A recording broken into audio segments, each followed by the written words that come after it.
ഞാനിന്നിവിടെ ഉണ്ടാക്കാൻ പോകുന്നത് പരിപ്പ് മുരിങ്ങയിലയും കൂടി എരിശ്ശേരി ഉണ്ടാക്കാൻ പോകാം. പരിപ്പ് വേവിച്ച് വെച്ചിട്ടുണ്ട്. അത് ഞാൻ മസൂർ ദാളാട്ടോ വേവിച്ച് വെച്ചിരിക്കുന്നത്. ഉപ്പും മഞ്ഞളും മാത്രമേ ഇട്ടിട്ടുള്ളൂ. അതിൻ്റെ മുകളിൽ ഞാൻ 2 കരിവേപ്പില വെറുതെ കൊണ്ടിട്ടതാണ്. വെളിച്ചെണ്ണ അടുപ്പത്ത് വെച്ച് ചൂടായപ്പോൾ കടുക് പൊട്ടിയപ്പോൾ അതിനകത്തേക്ക് ഞാൻ ഉണക്കമുളക് ഇട്ട് കൊടുത്തു. അതിലേക്ക് നമുക്ക് മുരിങ്ങയില കഴുകി വാരി വെച്ചിരിക്കുന്ന മുരിങ്ങയില വെള്ളം തോരാൻ മുരിങ്ങയില ഇട്ട് കൊടുക്കാം. ആ മുരിങ്ങയില അതിനകത്തൊന്ന് വെന്തോട്ടെ. അപ്പോഴേക്കും നമുക്ക് അതിനുള്ള അരപ്പുണ്ടാക്കാം. ഒരു 1.5 പിടി തേങ്ങ എടുത്തിട്ടുണ്ട്. അതിലേക്ക് ഞാനൊരു ചെറിയുള്ളി ഇവിടെ ഉണ്ടായിരുന്നില്ല, കാരണം സവാള ഉള്ളി അരിഞ്ഞിട്ടേക്കണത്. ഒരു സവാള ഉള്ളിയുടെ പകുതി അത് അരിഞ്ഞിട്ടിട്ടുണ്ട്. കുറച്ച് മഞ്ഞൾപ്പൊടി ഇട്ട് കൊടുത്തിട്ടുണ്ട്. കുറച്ച് ജീരകവും ഒരു പച്ചമുളകും.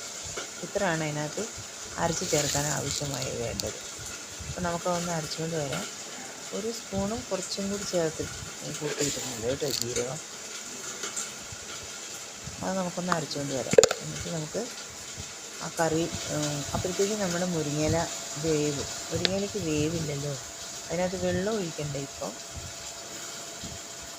ഒരു ശകലം മുളക് പൊടിയും കൂടി ചേർത്തിട്ടുണ്ട് കേട്ടോ. ഞാനൊരു ഇച്ചിരി മുളക് പൊടിയും കൂടി ചേർത്തിട്ടുണ്ട്. എരിശ്ശേരിക്കൊരു ഇത്തിരി മുളക് പൊടി ചേർക്കുന്നത് നല്ലതാണ്. ചുവന്ന മുളക് പൊടി, എരിവില്ലാത്ത കാശ്മീരി മുളക് പൊടിയാണ്. അതൊരു വിധം നന്നായി അരച്ച് എടുത്തിട്ടുണ്ട്.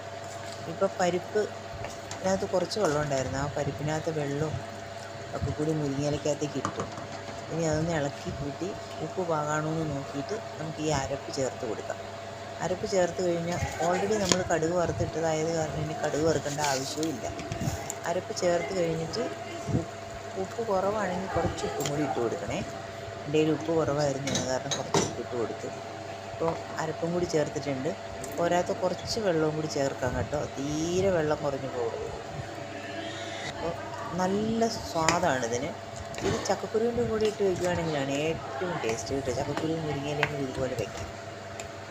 ഇനി ചക്കക്കുരുവും മുരിങ്ങയിലയും മാങ്ങയും കൂടി വയ്ക്കാം, അതിനും ടേസ്റ്റാണ്. അപ്പോൾ ഇത്രയേ ഉള്ളൂ ഇന്നത്തെ എൻ്റെ വീഡിയോ. നിങ്ങളെല്ലാവരും ഇത് കാണുകയും വേണം, ഉണ്ടാക്കി നോക്കുകയും വേണം, എനിക്ക് അഭിപ്രായവും പറയണം, എന്നെ സബ്സ്ക്രൈബ് ചെയ്യണം, ലൈക്ക് ചെയ്യണം. Okay, by.